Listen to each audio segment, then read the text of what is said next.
It's the Winter Solstice Extravaganza, a festival unlike any other in the world. Join us for 5 days and 5 nights in the Caribbean island of Antigua.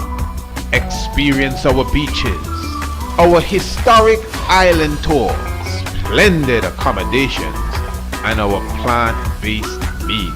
And of course, the sunrise and the sunset hike to the Stonehenge of the Caribbean, Green Castle Hill, Mount Anu, amongst the megaliths that align with the stars. Reserve your spot today and join us from Wednesday the 18th to Sunday the 22nd of December 2024 for the Winter Solstice Extravaganza. Visit our website, priestisaacinstitute.com, or email us, priestisaacinstitute@gmail.com. Yes, royal family, give thanks for your presence with us even at this moment, even at this time. Yes, we are right here. Of course, we glorify the life giver and the keeper of life, glorifying Negus and Agas, Tamawe, Haile Selassie the first. Welcoming you, of course, definitely right here with us. We are here on Radio Anu TV, which is the YouTube version of our media. And of course, give thanks for priestisaacsinstitute.com.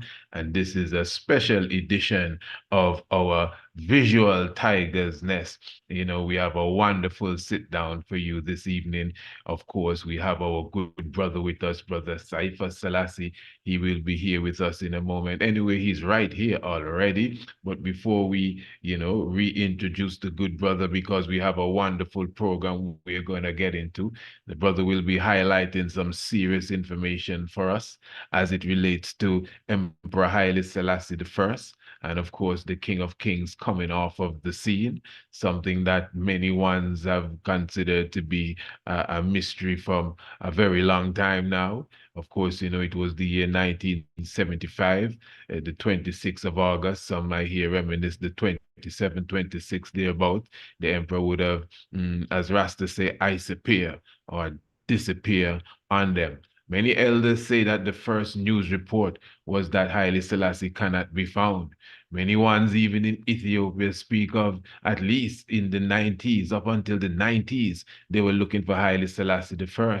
If someone was sighted, even looking like the king, I mean, the soldiers and the army and whoever, the police force will be down on that area, down looking through the houses to see if they could find this Emperor Haile Selassie I.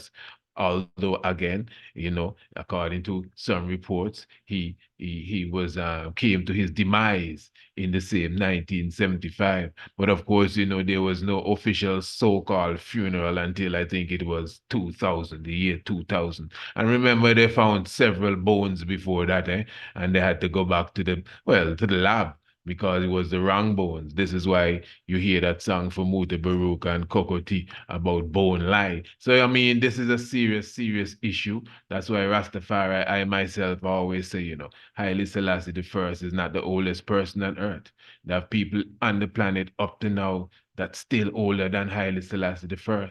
And Haile Selassie I, the King of Kings, I mean, the eternal, I mean, the super of the super. And he disappeared, I mean, from the scene, and we're going to believe that the King of Kings dead. But anyway, before we go into that reasoning, royal family, I just want to highlight for those who may not have received the news, we have available for you our brand new magazine. Let me just reintroduce this again for those who never got the introduction. This is something that you definitely want to be a part of, something you want to indulge in. We would have taken the time to create our brand new first edition Kidemi. This is fully online, fully digital, fully fully full, like any proper magazine. You know what a magazine is, eh? Yeah, but this magazine is not to take life. This magazine is to give life. So Royal Family is a very simple procedure for you to get a copy of the magazine. You definitely visit our website, which is priestisaacinstitute.com. priestisaacinstitute.com. As I said, it's fully digital. You could get it in flipbook fashion. Most people seem to have more appreciation for the flipbook style of it. I prefer the scroll myself, but you can get the flipbook version. I guess it's a bit more exciting than the scroll. As I said, family, the magazine is packed with good information, a lot of beautiful articles, features and specials. And remember, again, this is fully digital. So it's not a case as if you're just turning and you're reading. You're also getting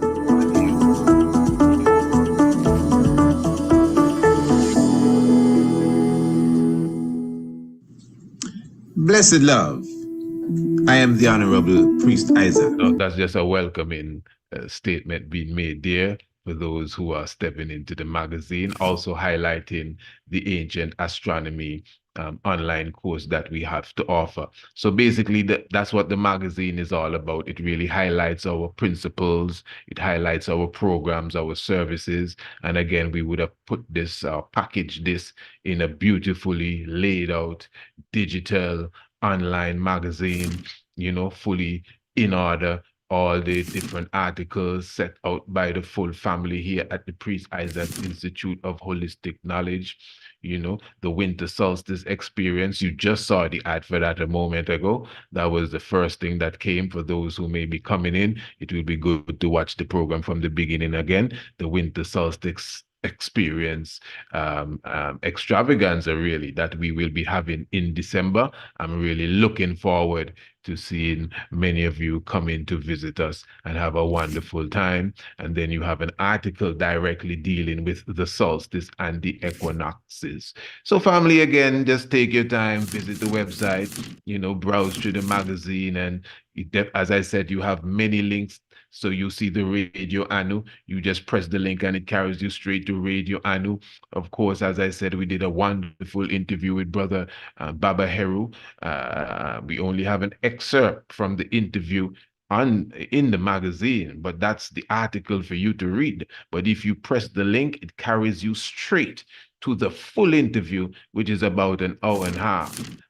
With the elder himself, Baba Heru. This is the article that everyone is speaking about. I was on a program just the other day with Dr. Jackie Quinn, and she was basically like blown away, to use the term, Marcus Garvey, the whirlwind. She was blown away with this article here, The Cosmic Man, which is really the main article, the chief article of the magazine. So yes, family, again, just visit the website, priestisaacinstitute.com, priestisaacinstitute.com. And of course, the magazine is right there, and you could share it with a friend and let someone see exactly what is taking place here at the Institute of Holistic Knowledge. Beautiful. Give thanks. Now, as I said, we have with us King Seifa Sellassie. You're there, my lord? Let me see something here. Yes, King Seifa, oh, beautiful. Yes, King man. Rastafari live. And of course, the whole mission, oh, that's it, beautiful. Give thanks for seeing the Eye King, all powers and majesty in the name of Emperor Haile Selassie I. Royal family, this is Ras Seifa Sellassie. Of course, he is joining us from London in Britain. My lord, from the moment you came on there, I see the sun has totally gone down there from where you are. It was a bit brighter just a few moments ago before we started the program. And of course, the Honorable King is the head of the Nyabingi at Bath, and holds other titles, even a deacon in the Ethiopian Orthodox Church, although he's still one of its staunchest critics. Of course, he's a regular on Rasta round table and just a good brother all around. So this evening, the good brother is going to make a presentation to us as it relates to Emperor Haile Selassie I and his exit from the scene, as I was saying earlier, my lord, the 27th of August, 27th of August, 1975, interesting date in the earth. where you hear different versions of the story, but the point is the king totally came off of the scene. I'm not going to go into the different versions that I would have heard, but depending on how far the conversation go, maybe when we're looking to seal up, I would bring in a few comments myself as far as this situation. But I know you're going to be speaking of Enoch, an individual, for those who may not know it from the Bible. The Bible speaks of Enoch, the one who was taken up, at the age of 365, which takes you already into the solar realms by itself. And of course, King Seifa Selassie is, I would consider, a master when it comes to the astronomical understanding with prophecy and many of these different things, especially when it deals with the Ethiopian calendar, etc. So I think that's enough said, my Lord. Give thanks, whenever the eye is ready to share uh, whatever, you just let me know, and Yes, the floor is totally yours. Give thanks, yes, blessed. beloved. Yes, yes, honorable priest. Give thanks for the invitation to the platform again, and the opportunity to spread some more knowledge. I always give thanks for the eye and the eye's works. It's beautiful works. It's very powerful and powerful works, and I've always encouraged ones to follow the eye, to try and help the eye, because it's the international flavor of progress, black progress, what the eye is putting forward, and I would always support the eye in the best way ever possible. And I encourage ones to follow the eye also, and we can put away all of our um, differences, which may be small differences of ways to carry our worship, but it's one thing of progress and unity and economic security for I and I. I know that's the eye's main focus in this world. In the eye's works, as much as the education, there must be an economic basis under and foundation under the education. So the eye is doing a wonderful works, and I give thanks for being able to be in the eye's company. And I give thanks to all of the Rastafari family who are watching, or the people who may be interested to know that another possible explanation to His Majesty's disappearance. I'm not saying that His Majesty, I don't know where His Majesty is, but I can put forward a calendrical possibility that His Majesty, like it says in the book of Bible about the prophet Enoch, how he just walked off the face of the earth, is a very great possibility that His Majesty has done the same thing. So I'd like to present some powers and strength in that to bring that.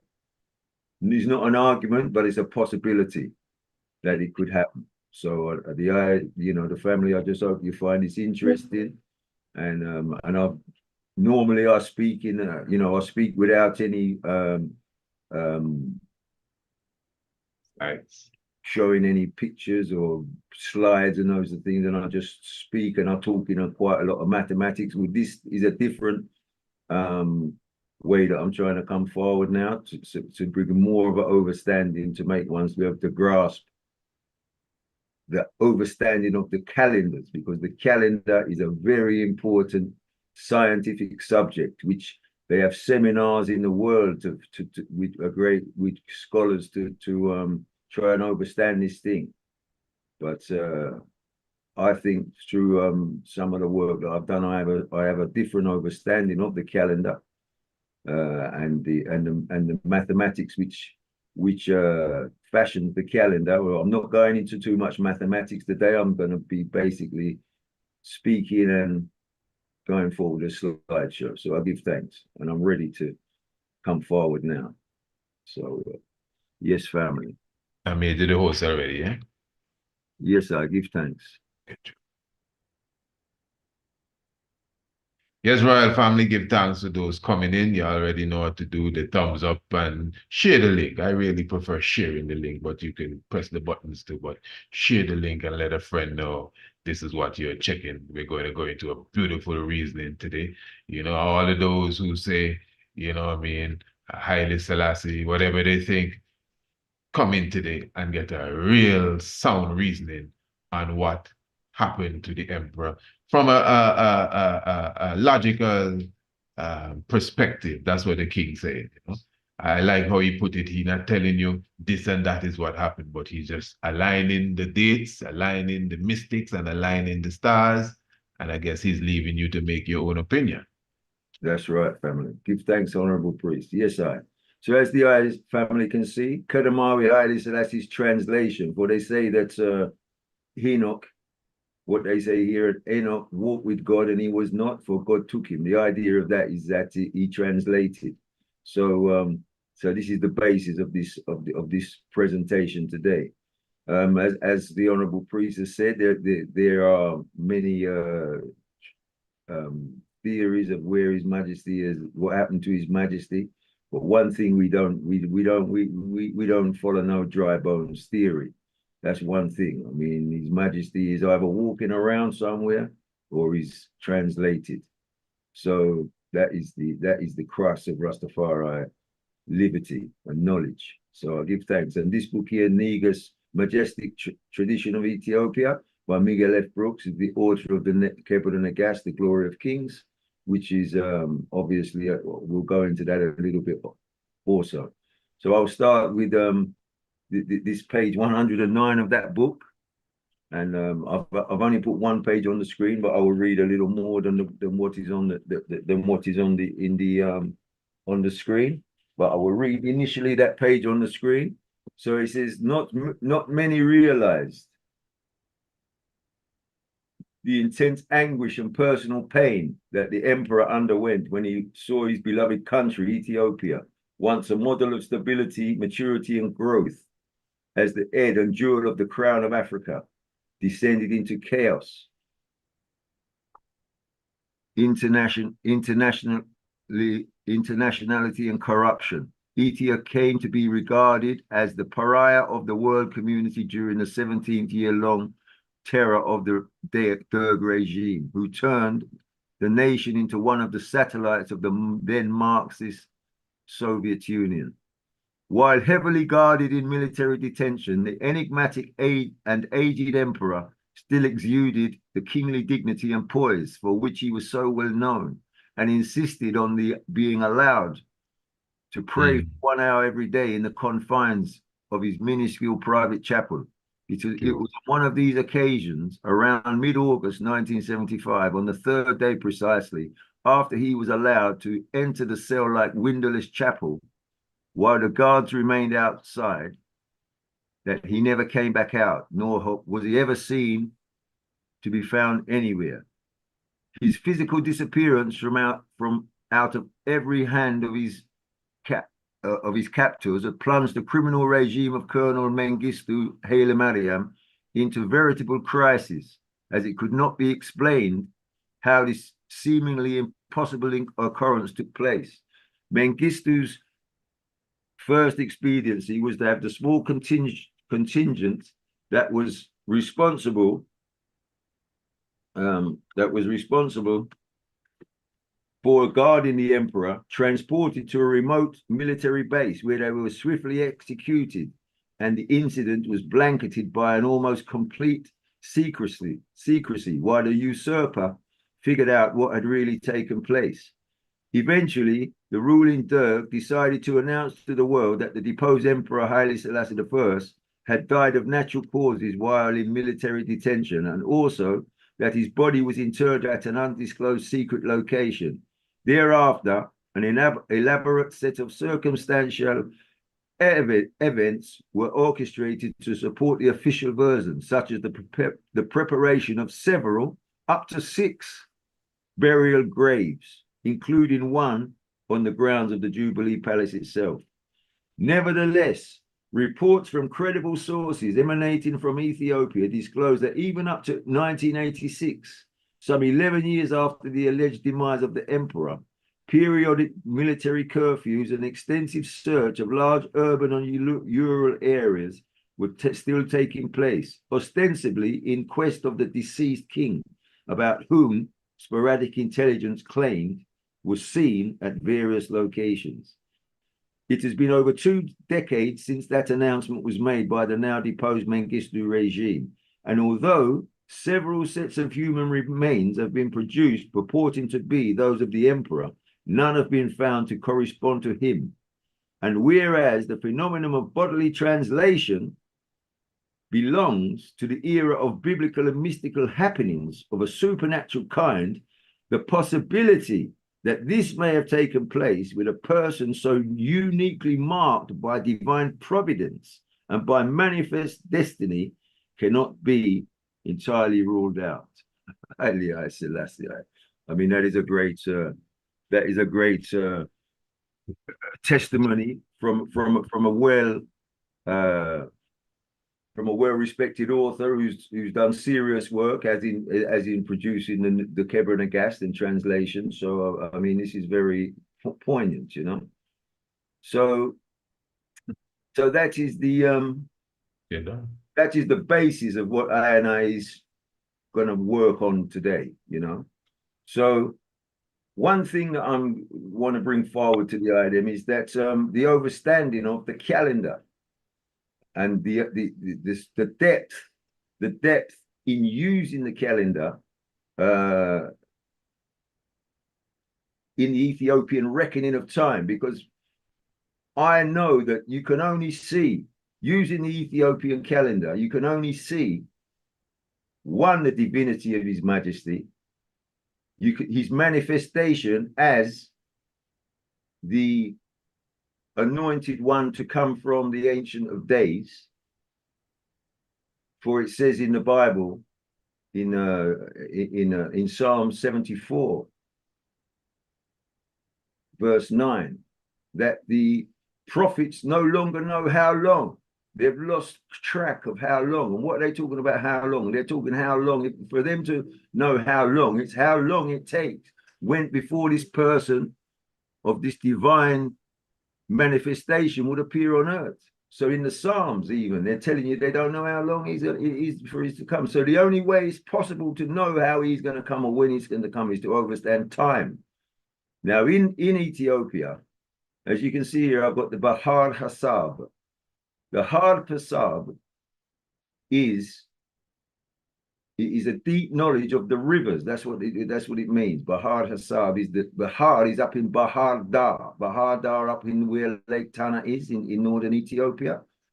So Bahar Hassab is the deep river of the knowledge of the river in northern Ethiopia.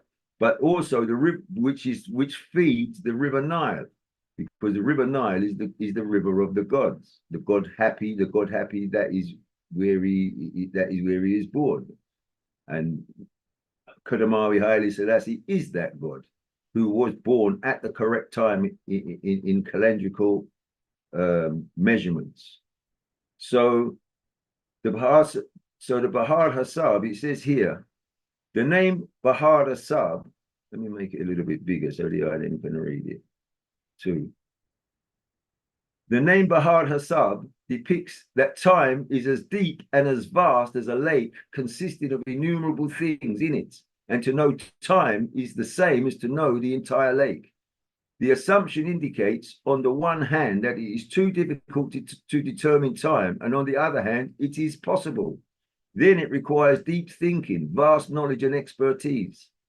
It is probably due to this reason that in Ethiopia, the knowledge of the calendar and calendar itself is also known as Hassab Yemen, the year of idea. Now he's saying the year of idea, but we know from the Zemena Masafent, Zemen is actually not year, it is actually age, you know. So it's the idea of the ages, what is actually, I mean, this is an Ethiopian brother. His name is, I'll show you his book and everything. Book. This is a very wonderful book, which gives the workings and the machinations of the Ethiopian Orthodox Church. The calendar, the science behind it is all written in this book. So I've studied this book very closely. And yes, so like I say, so the Zeman a year idea implying that time. So what he's saying there, Ethiopia, it is probably due to this reason that in Ethiopia, the knowledge of calendar and the calendar itself is also known as Hasab Zemen, which is the year of idea, or the ages, the idea of the ages, implying that time has an intimate relationship with human thought, and calendar is essentially a human idea. Now, this now comes into the idea now we're talking about now. It says the name Merha, a word, Guida, which is the guider of the blind, or the guider of the blind, symbolically refers, unless people are guided by expertise, it is not possible for them to know time. Now, don't they say that Christ is he makes the blind see? So we're talking about this. There comes a relationship to Christ here, because the Christ was able to give people, make them see, but not physically. Is this knowledge what he was able to come forward? That's because it was said that he had actually been down into Egypt and got his knowledge. So it is not possible for them to know time. Another meaning for the title Merha, a word, may be the special respect that the translator is given for Demetros, for his ingenuity in discovering the fundamental principles, methodology, and epistemology of the Ethiopian calendar. Epistemology is the study of knowledge. The actual epistemology actually means the study of knowledge of the Ethiopian calendar. So studying the actual knowledge of knowledge. For his introduction of unprecedented knowledge of calendar,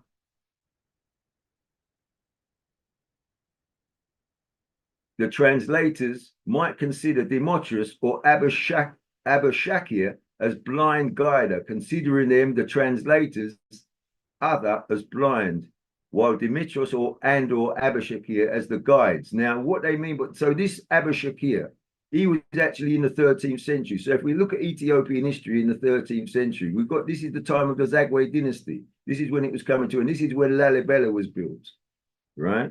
So so this is the 13th century. So it tells you. So above all, the most important text that the Ethiopian Orthodox Church scholars frequently refer is the Abu Shakur, the text named after the author. This text was believed to be written in the 13th century by Abu Shakir. There's a Coptic clergy adopting Coptic texts and literature and sources in Ethiopia. The book was found to be accurate in determining the religious festivals, fasts, and prayer dates, weeks, and months. It has been employed as standard in telling time, and thereby becomes influential upon the scholars of the Ethiopian Orthodox Church, and thereby the Ethiopian calendar interchangeably has been referred to as Abu Shakur. So that's enough. That's enough. So that gives you a background that this knowledge, this deep knowledge, this is in the 13th century. Well, this is just prior now to the redaction of the Kebra Nagast, because the Kebra Nagast, they say, was redacted in the 14th century, and that could be, I've brought this up before, could have been fashioned by the fact that in 1306 a delegation of Ethiopians went to France to meet the Pope, because that's where the Pope was positioned in the 14th century at Avignon, and he went there. They went there, and then as they went there, the Knights Templars, then the order of the Knights Templars became demolished. It was a persecuted and all of that. So Ethiopia has played a very, very great part in what they call the Middle Age history. So, and these books, and actually the ecclesiastical calendar of the Ethiopian Orthodox Church was actually fashioned, and it's still being maintained today in that same fashion. The festivals and the time, they use this same person's they use his work to work out time. So yes. So and I'll just go on, I've missed out a thing there, but he says it is an indisputable fact that the Ethiopian national calendar is immensely rooted in the knowledge of religious scholars of the Coptic Church of Egypt. Prominent personalities among them, like I say, is this Demetrios, Abishakur, Ananias, and Georgis Wolde, which is the son of St. George. And all were from Egypt. The calendar, which is purported to be introduced by these scholars, is religious and assisted to demarcate fast festival dates and weeks.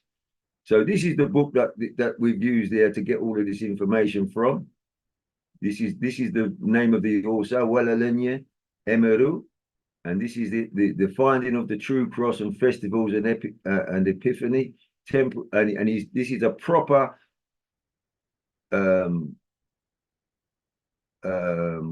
thesis that is written here. I think he wrote I think this may have been written for a thesis for a university degree. I'm not sure, but I think it is. You know, like that's the way it's written. So it's a very powerful piece of work.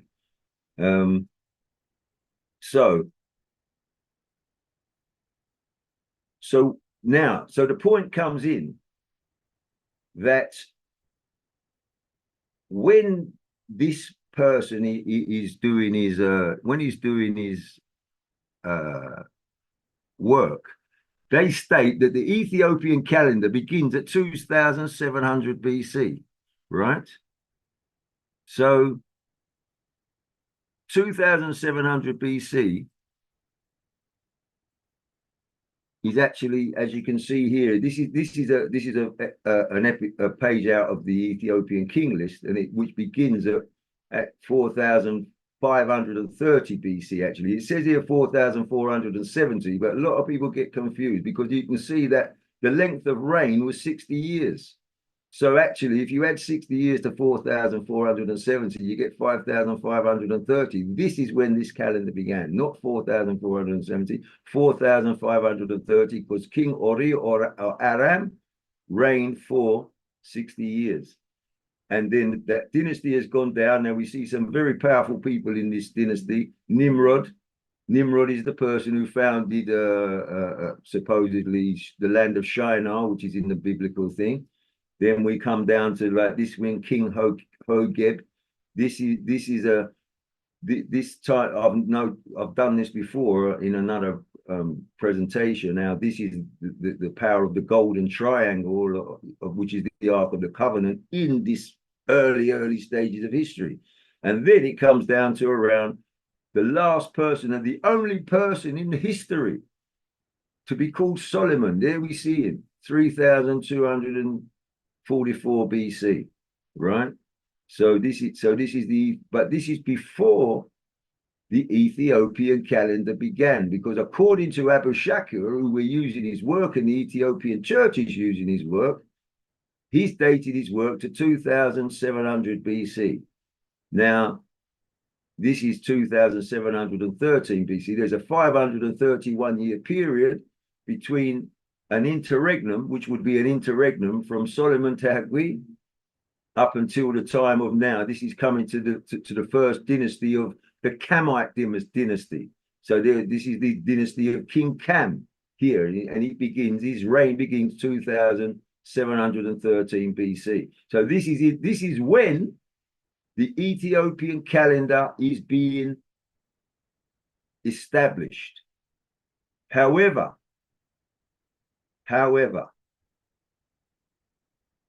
that it is being established in 2700 BC. The point is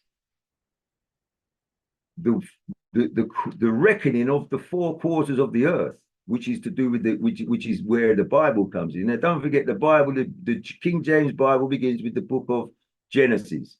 And they speak of Enoch, but the Ethiopian Bible begins with the book of Enoch, because Enoch is a brother who's got the Enoch has got the knowledge of the heavens, and he's bringing the knowledge of the heavens and the stars to Noah.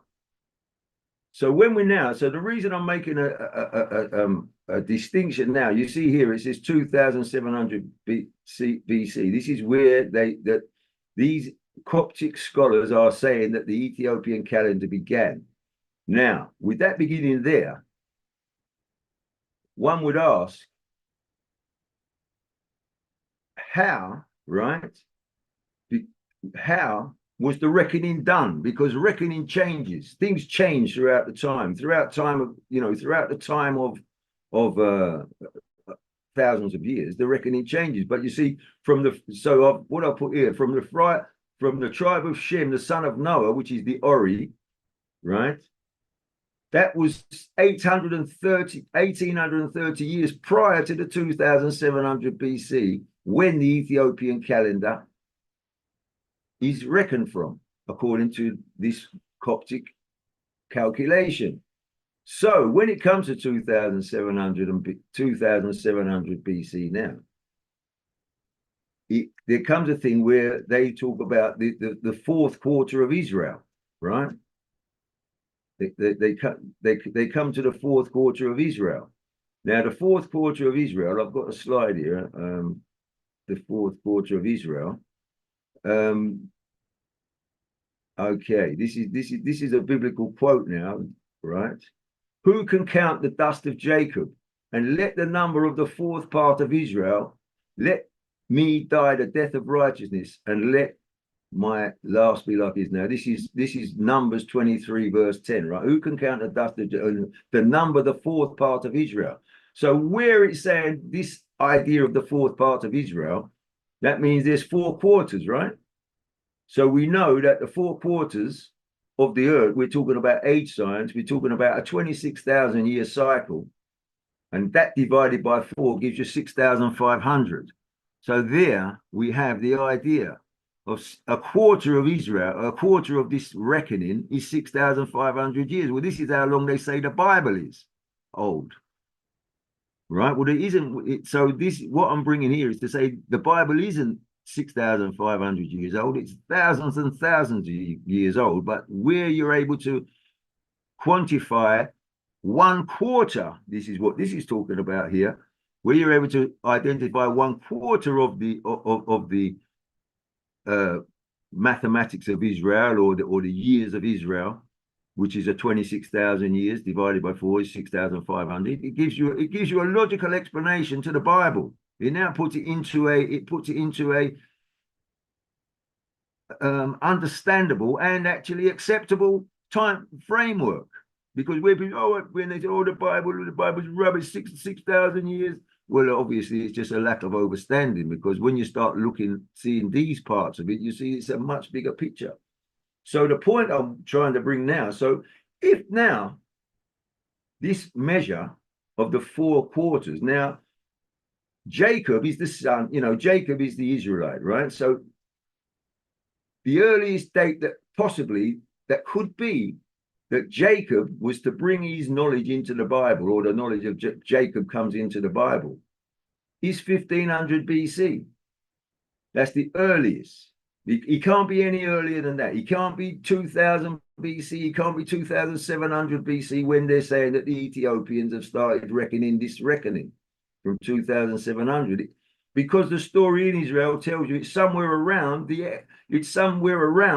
the Helaical rising of Sirius, which happened in 1320. It's somewhere around that. You get Moses moving out and the children of Israel moving out of the Bible around 1300, 1280 odd, them periods of time.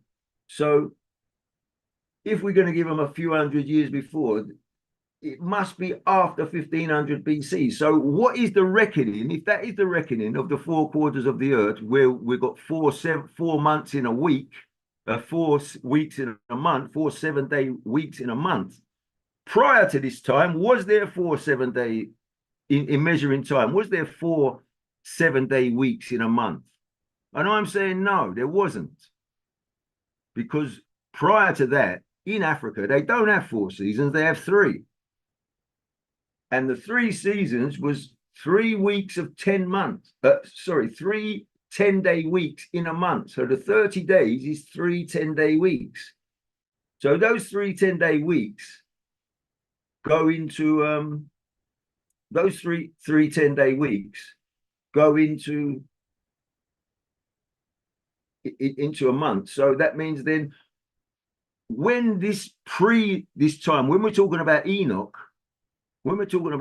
now, right, which I've got him here, when we're talking about Enoch,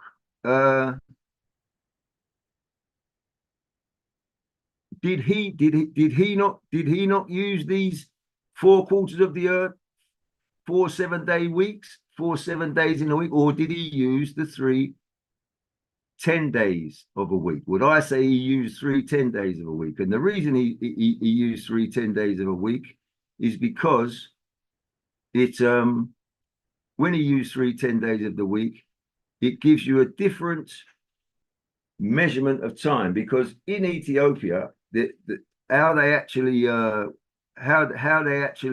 measure time is they've been using the Sabbath, like the 4 7-day week, 4 7-day weeks use the 7th day being the Sabbath, right? Well, Enoch said he was born on the, I've got it here. Enoch said he was born on the 7th day. But if he was born on the 7th day, I'm trying to find it then. If he was born on the 7th day,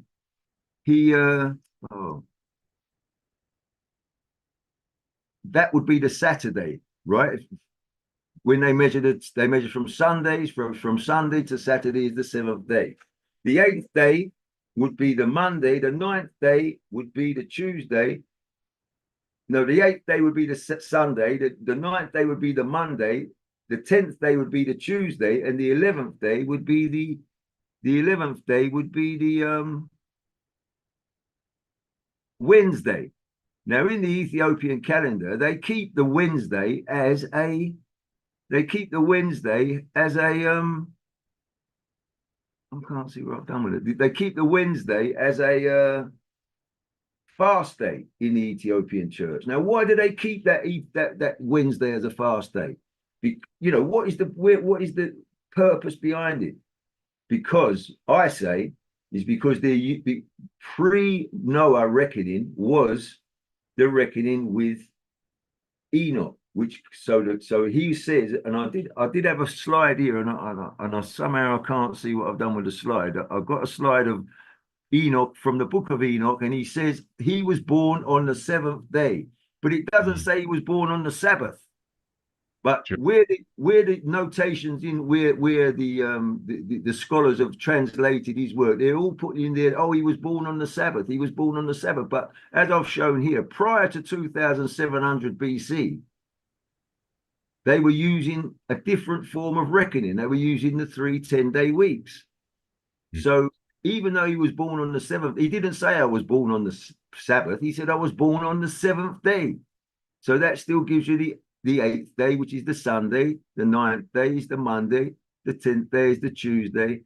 And the 11th day is the Wednesday. Now, those particular days in the Ethiopian calendar have got specific names, because that's when they have say this is where on the Tuesday, they say that's when the count began.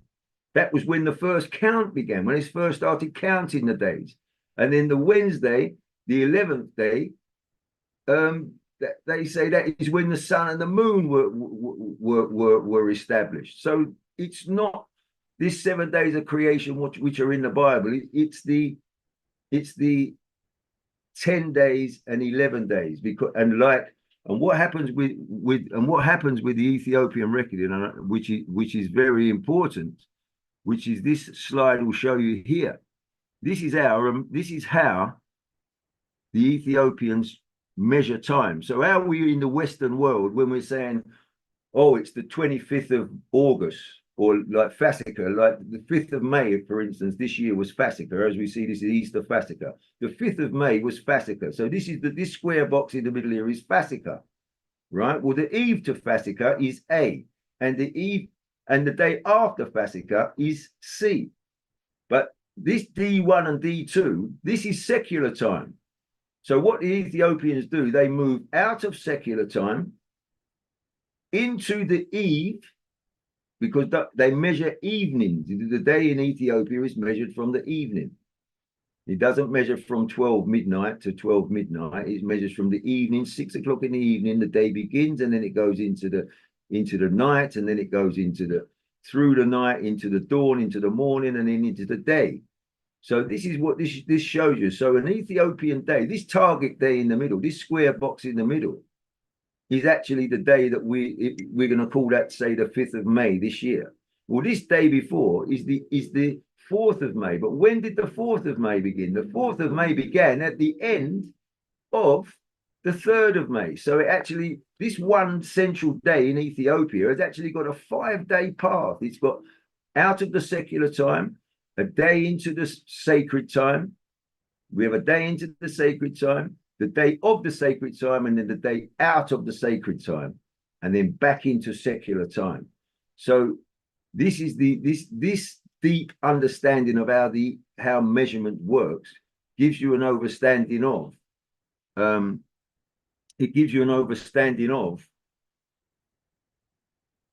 why they might say that it took Christ 3 days to rise from the dead, because those 3 days that Christ was supposedly in the tomb, it could be, I say it is, but I mean, you may not think it is, but I say that it is. Those 3 days are the idea, a calendrical idea, because everything is, time is the master. Time is the master. They call God, they mention the Almighty, they say he's the Rock of Ages, he's Father Time. He has all of these different epithets.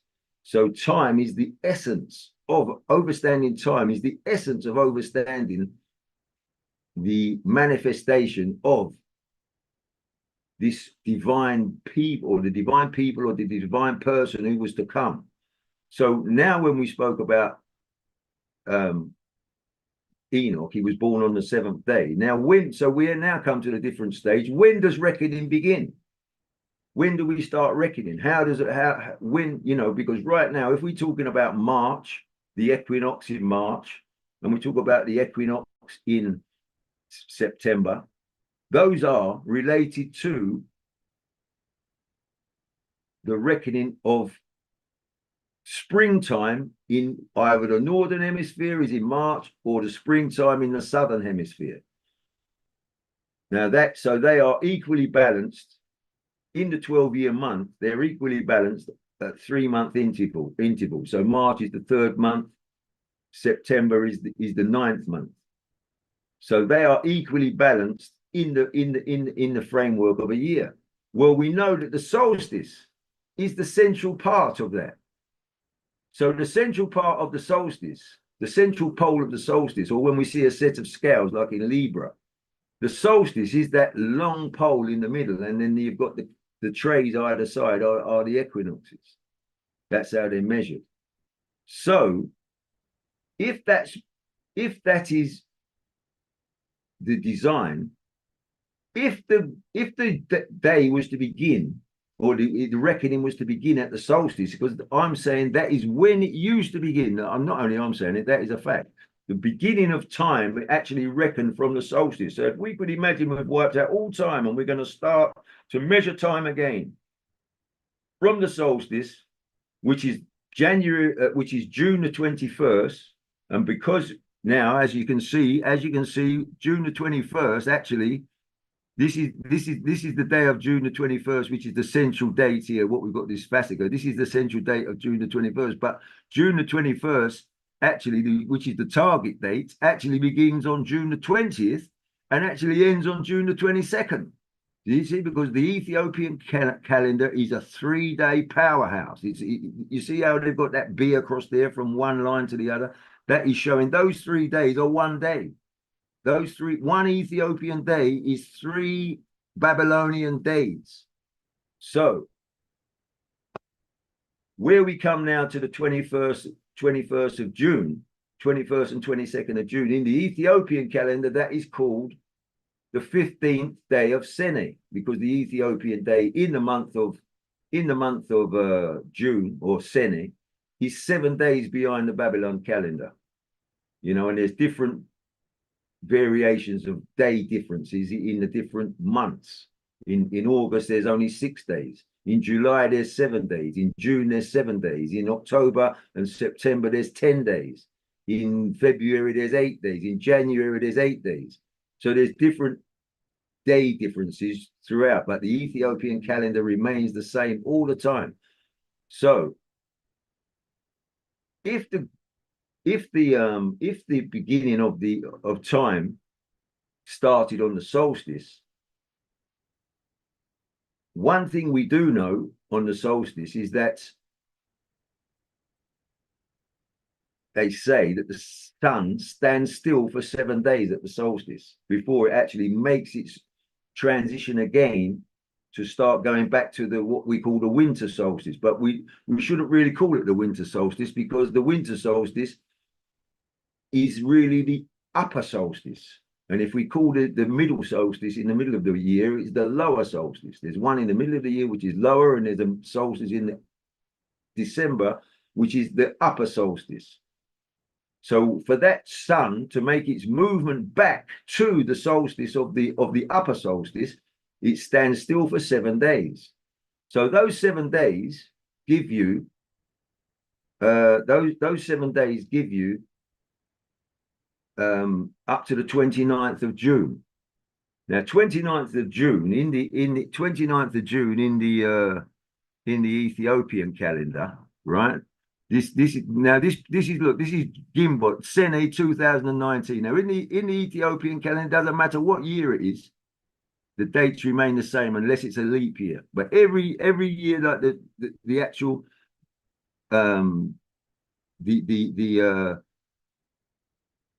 feasts that they're talking about, on like the fast of the apostles, the full fast of redemption, all of these things, right? You see like these different days there, they remain the same in the Ethiopian calendar all throughout, whether it's 2020, whatever, 2019, 2018. The only time it will change can be in the leap year. But what it says here in the 22nd, which is the 22nd of Sene, because the solstice is the 15th of Sene. We've got the 22nd of Sene is that here in the Ethiopian calendar, they celebrate the birth of King Solomon, the son of David. It's right here. This is June the 29th. Well, also, as I've shown you, Enoch was born on the 7th day. So Enoch, if we're going to take the solstice reckoning, because as I said, prior to 2700 BC, the reckoning, what they use in the Ethiopian church, is not the reckoning of the 4 quarters, it is the reckoning of the Trinity. And the Trinity is the 360-degree circle split into 3, which gives you 120 degrees, right? So this here now is from the 15th of Sene to the 22nd of Sene. That gives us the birth of King Solomon. And it also, if we're going to, where I've showed the item in the book of Enoch, that he was actually born on the 7th day, right? Enoch was born on the 7th day. He will be born on that day as well with King Solomon. So with him being born on that day with King Solomon, he would be actually that would be the day of Melchizedek, because we've got the king, which is King Solomon, and his birth being reckoned on that day, and also we've got Enoch. His birthday is on that day. So we then have the 2 elements of the Melchizedek. We have the king and the priest, because they never ever said that Enoch was a king. He was a prophet. He was a priest. So we've got the day being the day of the prophet and the priest, the 29th of June, as it showed you in the Ethiopian calendar. So that gives us a reckoning of that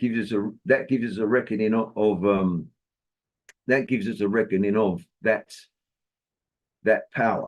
But also, if we look down now to the next month, that was 7. So if we go 7 days after that, look, we've got birthday of John the Baptist, right? So from the solstice to the birthday of John the Baptist is the 14-day. There's a 14-day period being marked in the Ethiopian reckoning.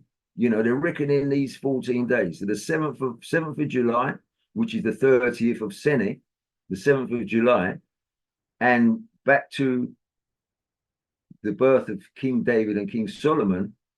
And then we've got back to the 15th of Sene, right? So we've got a 14-day period there. Well, that 14-day period will be transferred elsewhere in the calendar.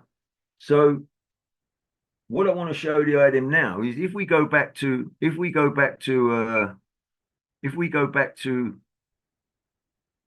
the solstice, there was a time in ancient Kemet where the there's a time in ancient Kemet where the reckoning, the months of the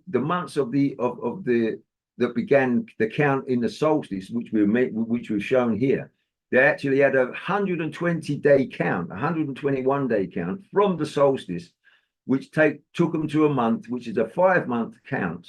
It took them to the month of October.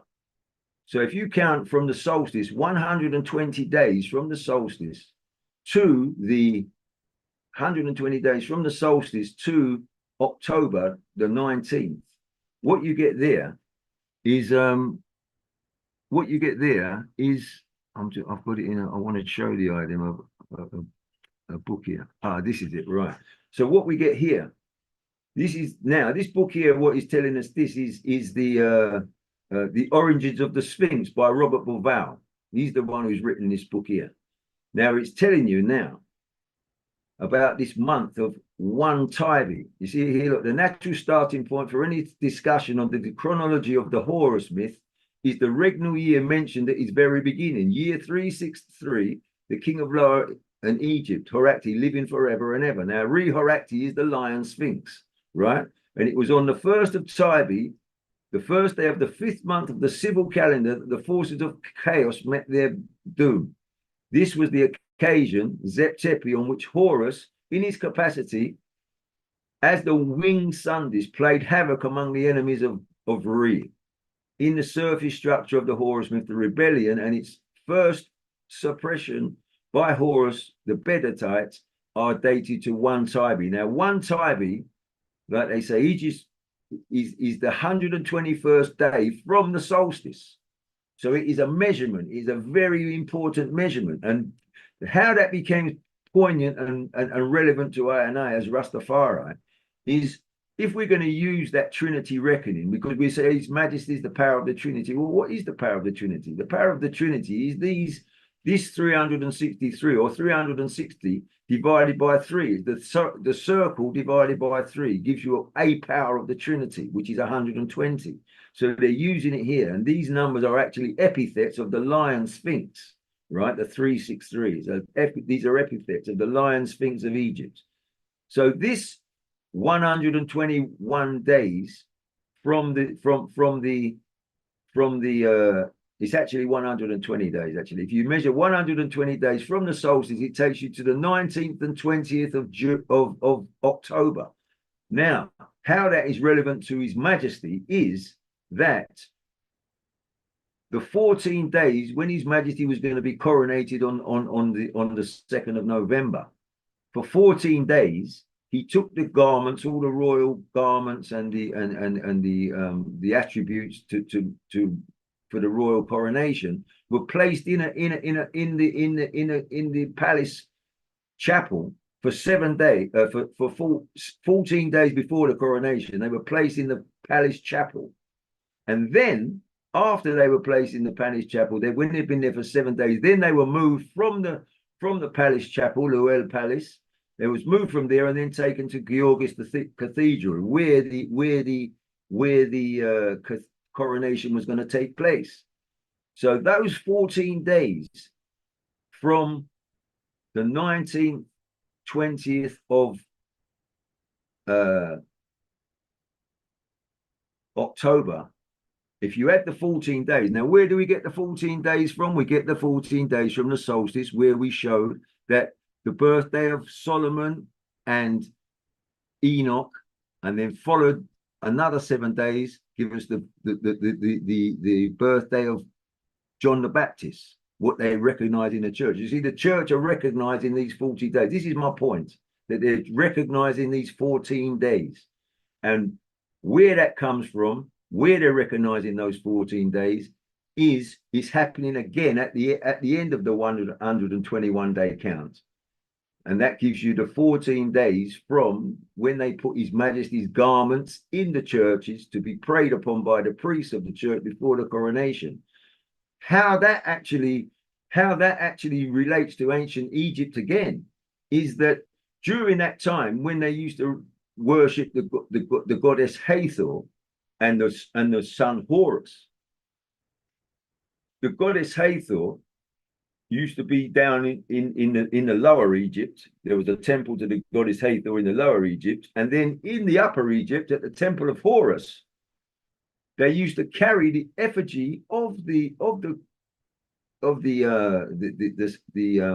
Hathor, the goddess Hathor. They used to carry that effigy and carry it to the southern end of or upper Egypt.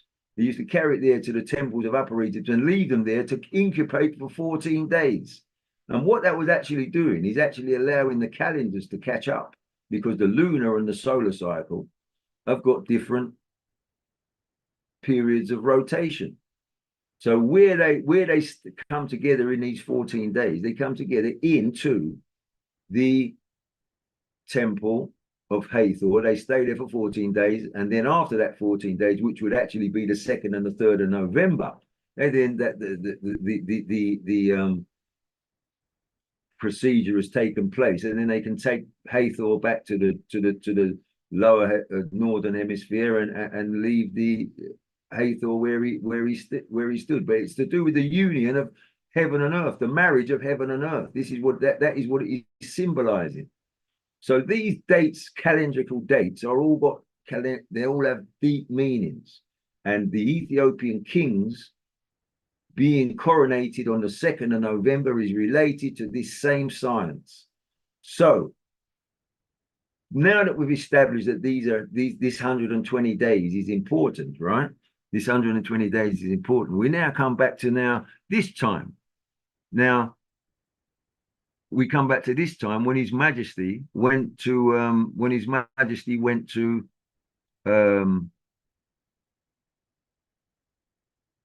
where he was at the chapel now on the 25th of on the 25th of on the 26th and the 27th of August, when His Majesty, when it was reported, as we've read, that His Majesty disappeared. His Majesty went missing. So if we go back to 1975, right, when His Majesty went missing, which was the 27th of August, right? That is when they announced he's missing. But don't forget, as I showed in the diagram, how the days flow into one another. It's not just a day, like, so the 26th, the day of the 26th, the light of the 26th goes into the eve of the 27th. So if we measure from the 27th and we measure 121 days back through the calendar, right, what we come to is the 4th of May, right, which was Easter Sunday. Now, if we go back to the actual 121st day, is actually the first is Maundy Thursday. So we've got Maundy Thursday was the first, Good Friday was the second, Easter Saturday was the third, and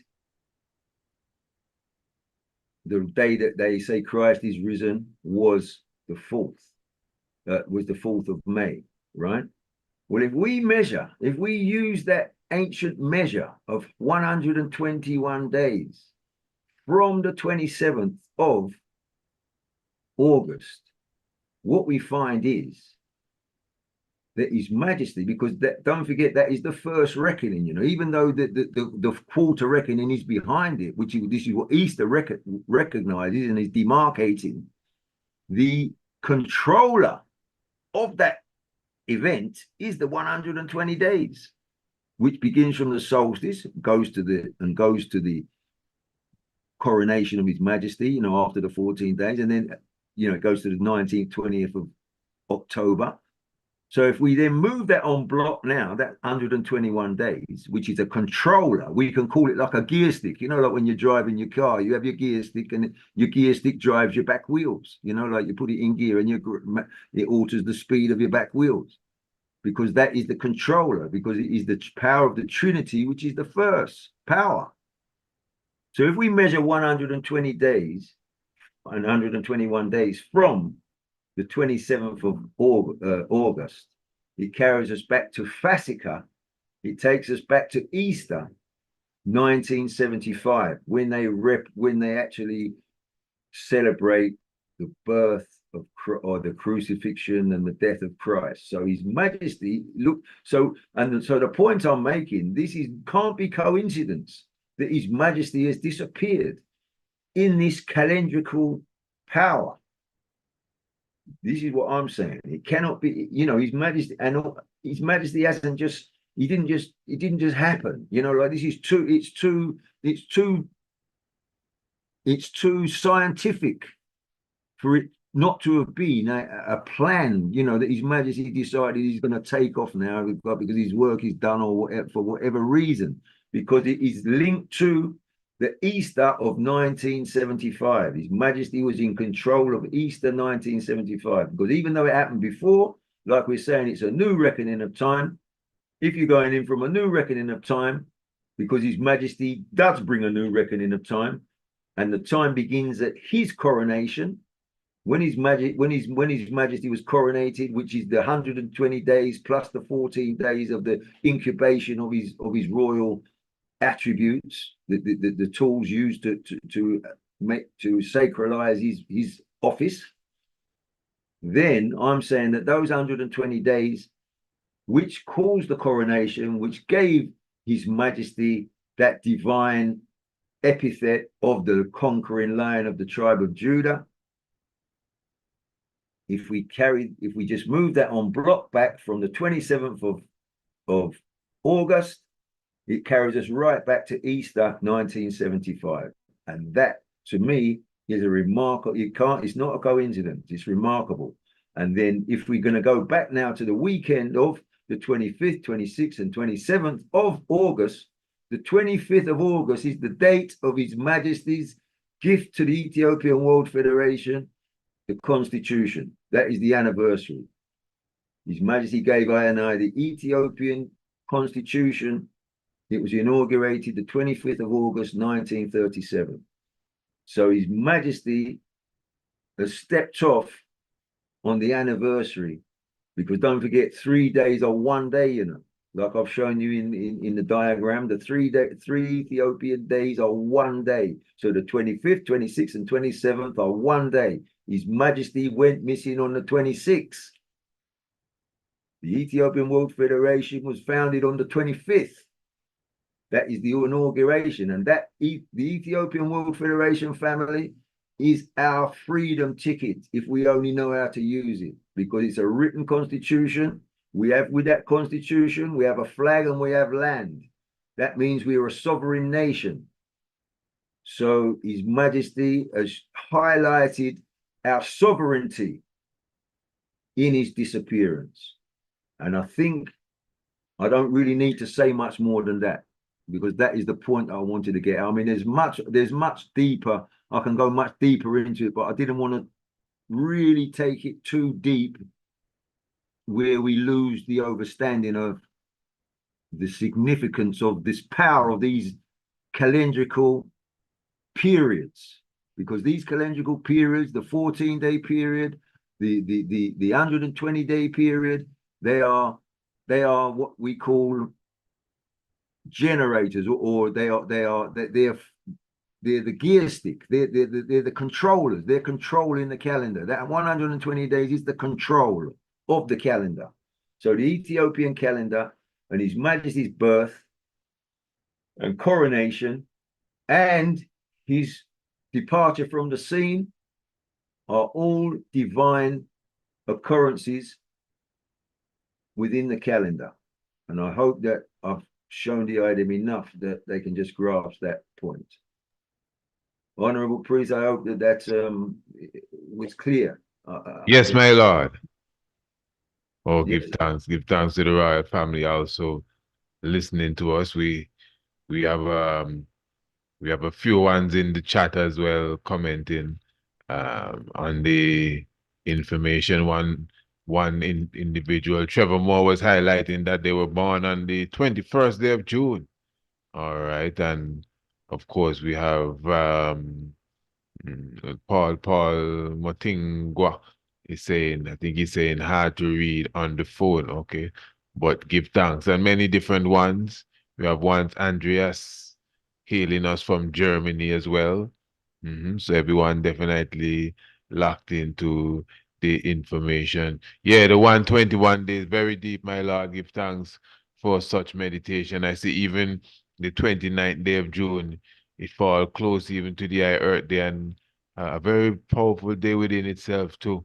Because if I'm correct, you're saying now, so if today is Monday, Monday is Sunday and Monday is Tuesday. Yes. And Tuesday is Monday and Tuesday is Wednesday. Yes. Wednesday. Exactly, because the Ethiopian day is actually 3 days. You know, to actually get back from, if you're going to make it a sacred day, to get out of the sacredness back to secular time, it actually there's a secular. Let me bring back the picture. Yeah, man, you have it. You still have full control. Yeah, I've got it, Russ. Yeah, yeah. You know, the picture is the picture is With the triangles, with the rectangles, the B, A, B, and C. Yes, yes, yes. You'll show, you know, you see that the actual target day is actually got it's got the eve and the exit. And You the know, exit, so yes. there's the day before, which is the eve. It's like even when you're going for the finding of the true cross, they say it's the 27th of September, right? But the actual fire, the burning of the fire, which is called the Demera, Yes. is the 26th. It's always the day before. It's not the day of the festival. It's the day before because it's the eve, and Yeah. that eve and the eve of that day actually began the day before when that day ended. You see, so before you come back to, because they make a differentiation between secular time and sacred time, but Sacred the spiritual. Babylonians do not do that. You see, because they're measured, they say that a day begins in the midnight and ends at the midnight, and that day and those 24 hours between the midnight and midnight is just one day. Well, that is what you call linear measurement. Yes. There's 3 days of the Ethiopian movement is cyclical, isn't it? It's cycling in and is the day and whirling round and cycling out. You know, so those 3 days. So we definitely see within this framework of His Majesty disappearing is linked to Easter, when Christ risen. You see, there's the link. Yes, yeah, it's a part, yeah. And when we come to this year, which is 2024, 24. and the raising of the Lion of Judah on Fasika, the Lion of Judah rose on Fasika. They say every year in Ethiopia, oh, Christ has risen, Christ has risen. Well, exactly on Fasika this year, on the 5th of May, was Ethiopian Victory Day. The Lion of Judah has been arisen on the 24th of June this year. This is a very specific year. This is the 149th on the 5th of May. On the 5th of May. And also, Russ, I know I mentioned it to you before, and you did say, oh, what in 1941 night, wasn't it? On the 5th of May, also this year was a total eclipse of the sun, of the moon. Oh, it was a total eclipse of the moon, and the Lion of Judah was risen, and it was Fasika. I mean, that's three powerful things, because what happens when you get an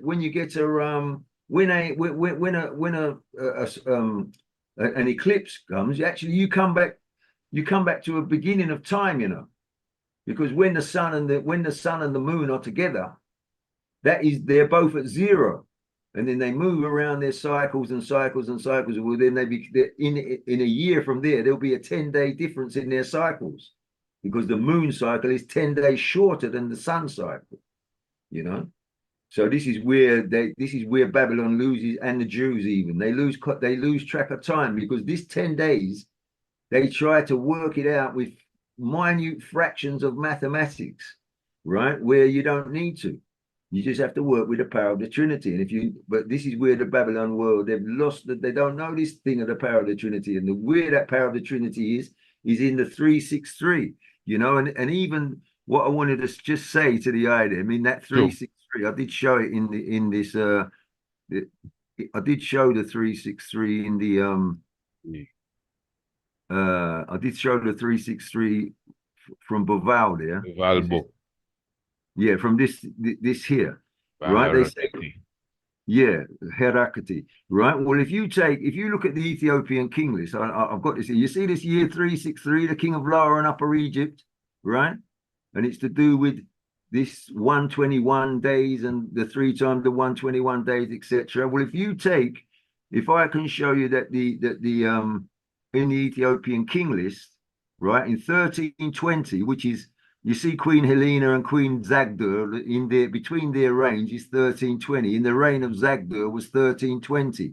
1320 is actually when there's a heliacal rising of Sirius. There was one at 139 AD, there was one at 1320, right? Well, that one at 1320, if you take the 363 from 1320, you actually end up in the reign of Menelik the first. 957 BC. You see that there? I see it. You see, like this is Makeda. This is the end of Makeda's reign. You know, this is when 982 BC. This is when Menelik the First began his reign. You know, 982, and it finished at 957. Well, from 957 BC, when his reign ended, if you add 363 on it, which is the 363 from here, this 363 years, it takes you to 1320, the heliacal rising of Sirius. This is why, you know, this is how His Majesty was able to claim his descent. You know, this is a valid claim of his descent from Menelik the First, because Menelik the First fits perfectly into this science. You see, and then from him, then it goes to Haile Selassie, who he mentions in his constitution. You know, so His Majesty's work, once you start to understand the calendar and the times and the power of the dates. I mean, this 121 days, it's the power of the Trinity. You see it? Right. So and where it's 363, and I'll show you how in the circle how it becomes 363, right? You've got 360 degrees and you divided the circle by 3. So you've got 3 points in the circle. Well, each point in the circle is another beginning. So when you're going to have a new beginning, there's always a 0 to 1, like when you're born. You know, you're not 1 until you've been on the world 12 months, right? So you're not 1 year old until you've lived 12. You know, you pay in advance. You live in advance. You know what I mean? You pay in advance for your first year. You're not measuring your first year until you've paid for it. You've lived it. Well, this is the same thing here. So the 360 degrees is 360 divided by 3. So the 1 point is going to be where it's going to start reckoning again from the 120. You're going to get 120 plus 1. Yes. Start again, and then you'll get to the next one, and you get another 120 plus 1. Plus 1. That's how you get the 363. And even in the 4 quarters calendar, when you've got the calendar of the 4 quarters, which is the Enochian calendar, which you know is 364, they say, right? Okay. From there, you've got the 4 quarters of the earth, 4 quarters of the earth, which is the 360 divided by 4. You've got 90 degrees at each one, right? At each point. Well, of course. Again, their measuring points are going to start again. So you've got 90 plus 1. And then you get to the next 90 plus 1. Then you get to the next 90 plus 1. You've got 200, you've got 273 so far. You go to the next 90 plus 1, you've got 364. Now you've got the Enochian calendar. You see? This is how it comes around. So the calendar is a very, I mean, it can actually, it's very technical, But once you get a grasp of it, and it's very important to get a grasp of it, because you have to be able to think in timelines and know, like even for instance, that book there, this book here, right? This same book here. And this calendar have a quarter day. Yes, but you don't need the quarter day, Russ. You don't even need the quarter day, because the leap year. You see, the leap year, when in the Ethiopian calendar, when you have 5 days, you have 3 years of 5 days extra, and then on the 6th day you have a year of 6 days extra, right? Yes. Well, that 6 days extra is those 4 quarter days. So you don't even have to worry about that quarter day, because the Ethiopian form of reckoning takes care of it. You don't even have to think about it. Just use the extra day per year in the 4th year, which they always called it the year of Saint John. The year of Saint John is always a leap year. You see, and they call that Seged. In Ethiopia is Seged. You know, when they had that one day, but that one day that they had on at that year on the 12th, instead of having the 11th of September as the new year, they have the 12th of September as the new year. Well, that is those 4 days, those 4 quarters throughout those 3 years, which brings everything back into alignment. And this year is a leap year, isn't it? Is it? A year of John. Yeah. Do they have the Olympics? I think the leap year and the Olympics usually yes. But hear this though. You see, but the Ethiopian calendar only changes from September to February, because when there's a February the 29th, then the 2 calendars come back into place again. I can simply just look for that, because I think that oh, pardon me, I'm just going to look at the calendar. I think one of my elders that I know is born on a leap year. I think his birthday was this year, you know. Right, yeah. I think so. Yeah. Yes, this is a leap year. This is a year. So this is a year of John. Right, yes. It's always a year. I think they do the Olympics on the so the new year will be the 12th of September this time around. Yeah, next time. No, that was last year, right? Oh, yes. I like that. I like that. Yeah, get me with that one. That's a good one there. Yeah. So they're going to really light the fire. So last time around, they lit the fire on the 20th, no? On the 27th. You see, they lit the fire on the 27th last year. But they normally light it on the 26th. 26th. But that's when they bring it around. But then that comes into the story of Lalibela, because Lalibela does not keep. You see, this is where the thing with the white Jesus and all that comes into play again. You know, with this leap year, because if the Ethiopians don't keep they don't move that 28th day, and they keep the day of Christ, the birth of Christ, to the 7th of January, where actually the whole thing has moved forward, and it doesn't come back into alignment until after the 29th of February. So between September and February, those 5 months between September and February is actually where the Ethiopians play with their leap year. But they actually support that they keep Christmas, you know, the Lidet. They keep that day on the 7th of January in line with all the other churches, when really and truly in Lalibela, they keep the Christmas on the 8th, not on the 7th, because Lalibela is keeping proper time. You see, because they're dealing with the real Christ, this Jesus Christ, what they're dealing with. If they're going to change his birthday and say, oh, now we're celebrating his birthday, but we're doing it a day early, there's got to be something wrong. You know what I mean? But nevertheless, again, don't forget, you know, the Ethiopian 3-day I've just spoke you about, it gives them a little leeway to, you know. You see what I mean? remember we did a program on that, and yes, and we were saying, well, the 7th is really Lalibela Earth Day, and I think you said the 8th is the Christ. No, it was the 8th. 8th is the Lalibela's, but you know, well, it's not that, you know. You see, what it is not the 8th, because it's the 8th of January, but it's 3rd. You know, it's the date of 3rd. It's the 3rd date, which is the date. It shouldn't change. The 29th of the date of actually Christmas is the 29th, isn't it? The 29th of what's the month? Nahas, the Ethiopian date. The Ethiopian date doesn't change. but the European date does change. Like so January the 8th, because the Ethiopian date never changes. I mean, and another thing I wanted to just show the idea, which is a very get you. That's deep, eh? And another thing, I just wanted to show the item this, this was just a very this was a very very what would I say? Look here. This here, this out of that book has got everything about the church in it, Russ. There's nothing you can't find out about the church, about the annual commemoration for apostles and evangelists, right?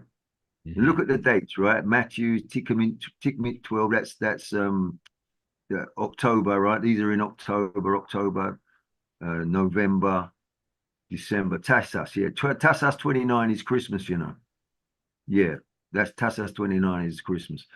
And that never changes, but they changed the Babylon date. But what I wanted to show you, Adam, is this. Look, Saint Jacob, Jesus' brother, look at his birthday, Amri 16th. Right? See that, right? Yes, I see it clearly. That's His Majesty's Earthstrom, right? And that's Saint Jacob. Well, that's the brother of Christ. Because they're calling him Jacob. It was James, right? But James is the Greek version of Jacob. You see, he's a translation of Jacob. So okay. Yeah, that's the Greek translation. So because Yames is not even James, it's Yames. He's like as in Jah and God, Yah, and mess is the spiritual food. And look, Jacob. And what is cob? Corn, right? King, I have a few questions here for you Yes, from the audience. You have Judamin Williams asking if you may please, teacher, he's referring to you, teacher, how is the 120? How does it relate to the new calendar that His Majesty Haile Selassie, power of the Trinity, established since 1930? You know of that history? I don't know. I don't know that he did. I mean, he only ever worked with the Ethiopian calendar, as far as I know. I don't know if he did. I don't know if he established another calendar apart from the Ethiopian calendar. I mean, he works with the Ethiopian calendar. I can't see that he actually had a different calendar. I'm not aware of that. The only calendar that His Majesty does have, I mean, from 1930 would be that that was his coronation. I mean, that is a specific date, a date and day, but it would still only be translated into the Ethiopian calendar, Okay, maybe what they're really asking is how it relates to the coronation. Well, the coronation is what is Hidar 24, right? Hidar 24, I think, is the coronation. I think the date of the coronation is Hidar 24 in the Ethiopian calendar. Or is it Tikkumit? Is it Tikkumit? Yeah, it's Tikkum 20 Tikkumit. Yeah. But maybe this is a similar, well, no, not exactly. Tikkum 24 is His Majesty's coronation, in the Ethiopian calendar. Tikkum 24. Someone here is saying Bobo Jeremy is saying he disappeared on, I guess he's saying on the third day. What month that will be? That's correct. The 27th. Well, it said that in the book, it did, and I wondered how they said that in the third day. He said in the middle of December, in the middle of August, and in the third day. In this text that we read here. Oh, maybe that's what he's asking. Maybe he is. Yeah, but the third day that it said, I thought that was quite interesting, relative to those 3 days being one day. You understand? Like it, so the 25th would have been the first day, the 22nd, the 26th would have been the second day, and the 23rd would have been the third day of that day, the 26th. Right. Yeah. I mean, what you read there at the beginning, I mean, that was just profound. Although, we would have gone through that, but I mean, we could have locked it off there, man. That was just profound. Yes. Miguel Brooks, Dr. Miguel Brooks. Yes. Listen to this one. Don't know if down your alley, Horace Fullwood was asking one question. could you say when His Majesty applied the Trinity sign during his rule or during his reign? Give thanks. You know of that? If you know of that, I think that would be important too, because Yeah, no, I don't know. I mean, we just see him doing it all the while, and I know, and yes, even his last the last picture ever taken of him, he was doing the Trinity sign. You know, in his garden there, there was a picture of him. You know, the picture of him with his grey woolly hair and in his suit without a tie. You know that picture. That, you know, His Majesty with his yes, son yes, in yes, his, in the garden. you know, Yep, yep. yeah, that's the last ever picture taken of His Majesty. Mhm. So and he had the sign there, but I don't know when he first did the sign. I don't know. I mean, it's very interesting that he's got it in so many. He's done it in so many pictures. You know, Mhm, he's got mhm. so many pictures of him doing it in different uniforms and you know in his suits. You know, he's a very powerful hand sign, and also the one of the when he does the sign, the Hamsa. You know what they call the Hamsa sign. His Majesty did this sign here. Hamster, You I know, would think. I have a picture Ham of hamster, like Hamsa. oh, Hamza. Hamza, yeah. I don't know. You know, I don't know really. It's a hand, but I've got a picture of him in my hallway. You know, with Queen Elizabeth, and he's Okay. kind of got the Hamza sign. He's got that up right beside her face, like like Oh, she's yes, yes, yes, yes, yes, yes, yes, you know. yes. Mm. Okay. He has one with Churchill, something similar to that too. Well, the one with Churchill now, he's got his Aye, arm. aye, Look, the one with Churchill. Let me see if I can show you. The one with Churchill, he's got his arm perfectly at a 90 90 degree degree, angle. yes. And that Perfect. Yeah. perfect, yes. Mm. You know, that's a sign, you know, Well, that was you know, that's in the Freemasonic Book of Signs, eh? yes, yes. Everything is Okay. square. Good. Everything is square, you know. So yes, but I just hope that the calendrical, you know, the fact of this calendrical, the Ethiopian calendar, getting to understand that Ethiopian calendar is so important because if you try and work out when His Majesty should appear on all of those things like we do in the age science and all that, His Majesty work it comes in perfection of time, Yes. Yes, you know. it's obvious. But if we don't understand the Ethiopian calendar and don't work it out in Ethiopian, you know, we have to try and come out of the Babylon thinking kind of thing. It's difficult, you know, and it's also you can get confused too. You know, I used to always get confused whether you're going backwards or forwards, the 8 years and the 7 years, because before September, before from September to December, there's 8 years difference in the Ethiopian and the Babylon calendar. But after January now, there's only 7 years difference between True. the calendars. You Yes. see? Mystic. So you know, and you can get confused. You know, it takes a lot of concentration, but it's very Mhm. important to understand the timelines and the power of those. You know, the power of the Trinity. Because when you're going to say we keep saying His Majesty is the power of the Trinity, what is the power of the Trinity? Well, it is to do with this measurements of the circle split into three. You know, where otherwise it's split into four, which is the Noah calendar. You see, which is of Noah, and they No, say that Enoch. after when Enoch gave Noah the Okay. knowledge, Okay, I hear he you. I hear. began the reckoning on the 17th day of the second month, right? Yes. He began reckoning. That's when it tells. I think I think it's in Genesis I chapter think yes, 7. that's exactly what that is. Yeah. So it says Okay. he started the reckoning on 17th day of the second month.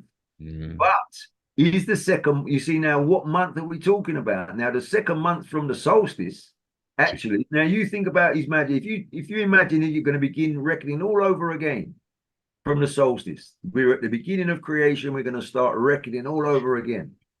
Don't forget, you know, the first year is not measured until you've reached a year, right? The Mhm. first week is not measured until you've reached a week. The first month is not reckoned until you reach the month. Well, His Majesty's birthday, if you was to start reckoning on the first on the 15th of Sene, which is the 22nd of the 21st, 22nd of June, June.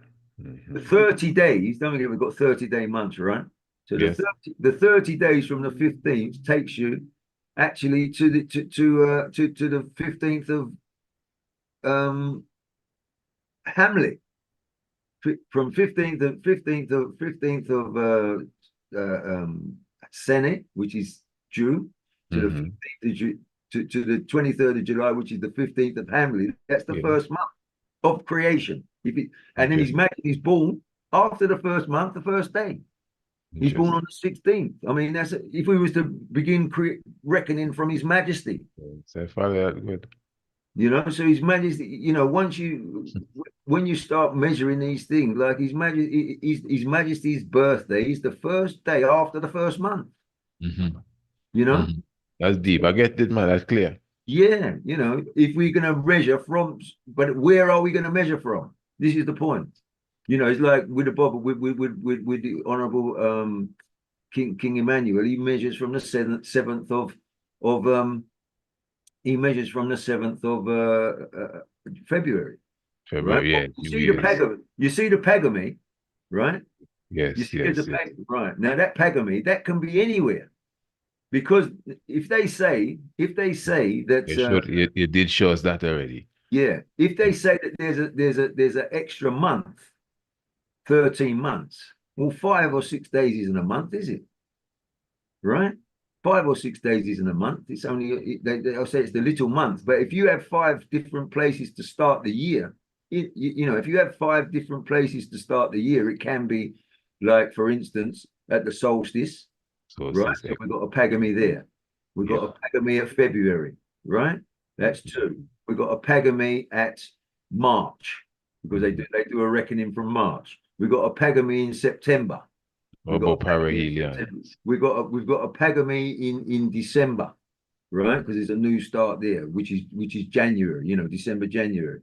So we've actually got 5 things. Well, if we was to measure, you know, you have 5 or 6 years. Don't forget, you have 5 or 6 years measure. You've actually got 30 days, because if you have actually look in a Babylon calendar, when we translate it to an English Ethiopian calendar, if we translate it like Mama Ascali, you know, she puts out a calendar every year.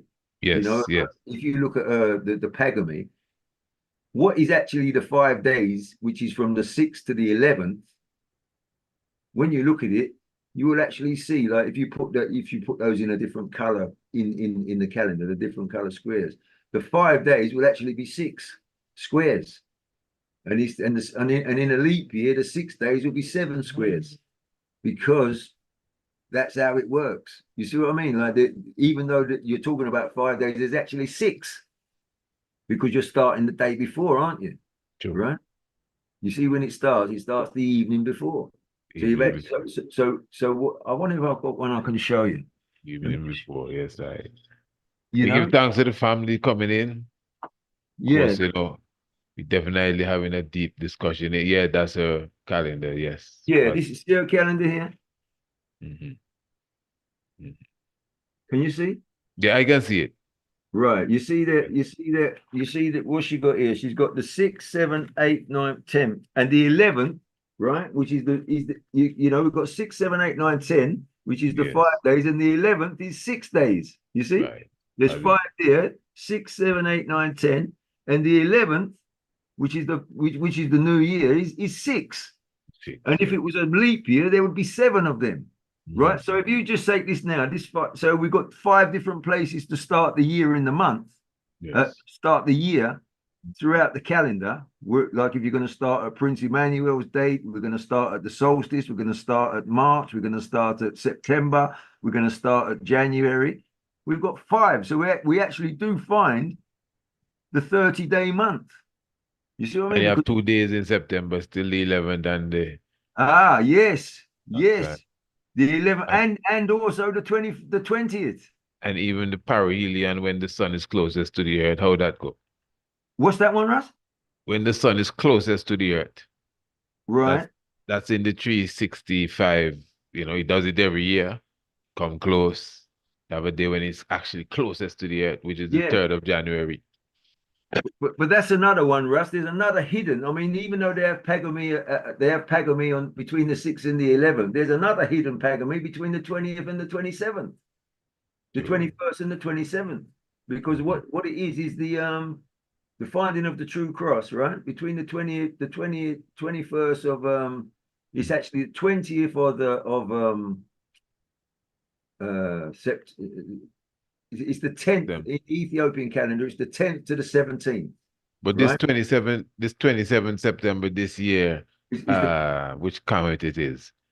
which one? There's going to be a serious light show, a specific comet that's going to be closest to the Earth Oh, I don't know. I don't on the know. 27th. I'm going to highlight it soon. But Mm. it's there, man. Oh, yeah. Yeah. So No those dates, conspiracy theory business, but, the real thing. but there's a 6 day, there's another hidden 6 days between, because it is the equinox. And the thing came off the board too, the picture you had up there. Oh, right. Right. Sorry.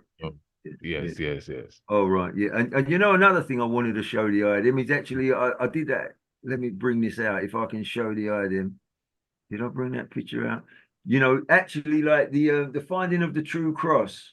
Yes. The finding of the true cross in the finding of the true cross in the what do you call it? The finding of the true cross.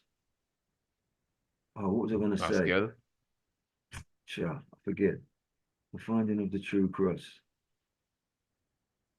Oh, I lost my train of thought. I was looking for something there, and I lost my train of thought. But Russ, but this calendar thing is so serious. I mean, it is really, see what I call that thing there, the 120-day control arm.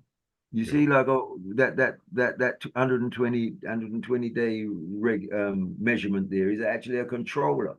I mean, the fact that they actually brought the two the solar and the lunar deities together, as in Hathor and Horus, which is the mother and son, and they bring them together to incubate in a temple for 14 days, and then these Majesty and Empress men in their garments for the coronation have gone through the same period of incubation. It's to do with the gods. Is the marriage of the gods. All of that. All of depths. Yes. Yeah, man, they're really, So there's a lot of mathematics here, even in all that you express. I know ones may listen and be hearing, but yeah. Unless it's pen and paper. Well, I tried. That's why I tried not to go into too much mathematics. Normally I talk quite a lot of mathematics. I tried to keep it simple today, but the 120, where we could just overstand, anyone can count. They can get a calendar like what we've got here, and they can start measure, knowing these things. Like you can go to June the 21st and measure. But the 14 days high to how that you extract that. Yes, That's that's so important, and the power of it. And don't forget, that Melchizedek power, which was on the 7th day, which was in the ancient Kemet was the 5th month, one Tybee, right? That's when His Majesty went to the League of Nations with the power of the scepter and bring Babylon on fire. You see, His Majesty uses the calendar. With Enoch and Solomon. Yes. With the power of Enoch and Solomon. Yes. That's the power of Melchizedek. You see, so he's actually doing it. He's actually living it. But he's being able to read it. If we can read what he's doing, because His Majesty, like His Majesty said, we would remind confidently and earnestly all those who are Ethiopian subjects to study Ethiopia's history from the earliest phases of history, because he was anxious for the fate of Ethiopia. Like what is going on in Ethiopia now, how they're whitewashing Ethiopia, where we got the Abuna telling us there's a white Jesus and all of those things. Like they've gone in and corrupted the Ethiopian mind, and it's a fight of spiritual wickedness in high and low places. I'm sorry to say, I know he's the Abuna, but how can he be teaching that? Right. So and I have a job to do, Russ. We need to we don't have to fight, but we need to just talk the truth. True, man. And sure. And all of these, and in this Ethiopian measuring, in these measuring, they've got, like here, look, see another one here. Look, apart from the Ethiopian calendar is also influenced by the Bible. All years before the birth of Jesus is that 5,500 years was periodically known as a metaphyda. Is based on the genealogy of significant persons in the Bible, right? The Ethiopian Orthodox Church scholars ascribes a knowledge of 30 days of a month to the 150 days of 5 months. Now, this is when the world was covered by Noah. These are only stories, brethren. We know, like, but obviously the numbers are precise.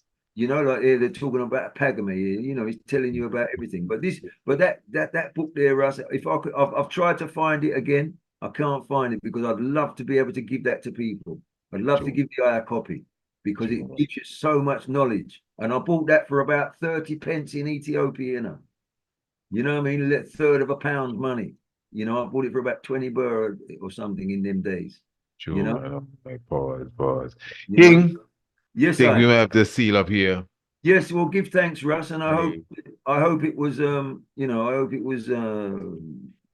give me the host again too before we seal up there. Sure. Yeah. Yes, sir. Yes, definitely give thanks to those who are coming in. If you're just coming in, I think you should take it from the beginning.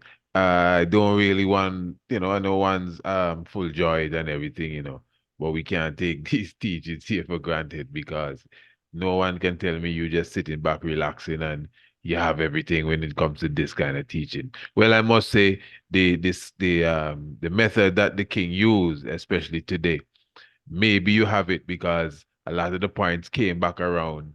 And even in our discussion, the points, and even the questions that were asked, it's obvious that ones were paying keen attention, those who asked the questions, but still, it to me is the type of lesson, the type of reasoning where, a one should check again and make sure you listen to it again once more. Because this deserves pen and paper, writing down the notes and keeping everything intact, definitely. Yes. I'm trying to give you back the Oh, let me stop the share. I'm trying to give you back the have it. So family, make sure that you like the video, give it the thumbs up. What else is share? Make sure you share the link. Of course, make sure you join us on Radio Anu, the international flavor, the universal spice. Definitely. And even Thursday upcoming, we're definitely looking forward to a mighty Rasta roundtable. We will be reasoning, unless the subject changes, we will be reasoning on the whole situation taking place in Ethiopia as it relates to the modern day geopolitical state of the Horn of Africa. But I think we'll be more reasoning on the recent internal conflicts that has taken place and that are still taking place. And even when it comes to the surrounding areas, it's still somewhat internal conflict because